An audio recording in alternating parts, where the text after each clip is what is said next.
Hi, my name is Curt Noonan. I'm the golf course superintendent at Juniper Golf Course in Redmond, Oregon. And we're going to talk about the first green field trip we had here today at Juniper. We partnered with Central Christian School today with Miss Emily Childers, and she brought out a group of 7th and 8th graders. There's about 37 of them at first count, and I think 37 of them probably left as well. So we didn't lose any, which was good. The emphasis today was on 3 different stations. We talked about critters in the water, critters in the soil, and then we also talked about moss and lichen and fungi. And this was basically in a conversation I'd had with Miss Childers in regards to what they're studying in school. So I wanted to work with her on the topics they were discussing and how we could use the golf course as a lab for them, and hopefully they could learn something while they were here. As I said, we had 3 stations. The first one we talked about, we had examples of moss and lichen and fungi out on the table, explained all the different ways that it can grow and places it can grow, and basically the good and the bad, the ugly of those, how fungi can be good, how it can be bad, and basically it's all part of how decomposition takes place. So hopefully they got a little bit out of that.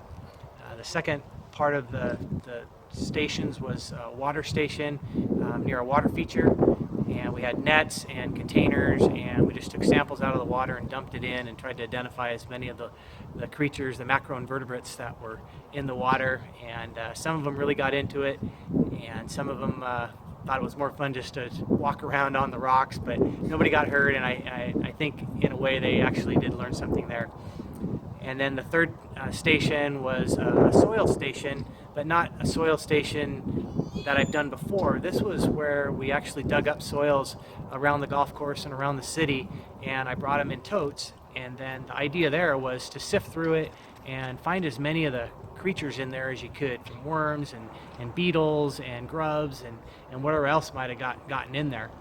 And the point of it was just to understand how decomposition of organic matter is a broad spectrum thing where it takes a lot of different critters doing small jobs which amount to very big things, because we could not maintain the golf course or grow grass for that matter without the work that they do. And part of that lab was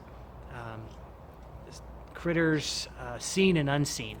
So there's millions and millions of bacteria and fungi that we never see. But the ones that get the most press are the ones that we can see, but they all work together. Then we went down into our irrigation pond, and we talked about the differences in the critters we might find in the irrigation pond as opposed to a water feature.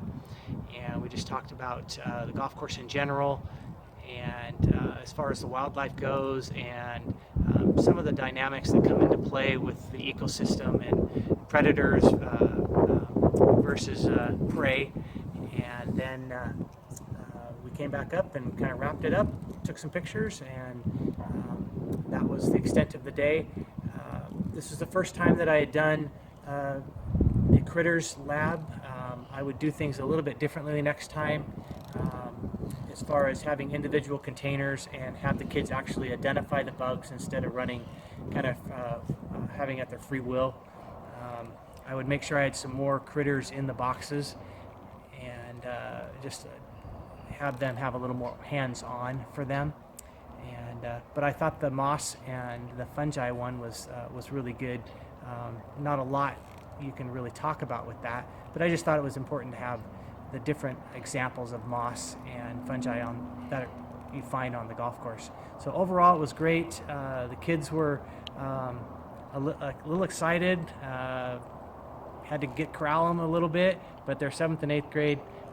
But there was some good questions, so we'll take that away and look forward to doing it next time.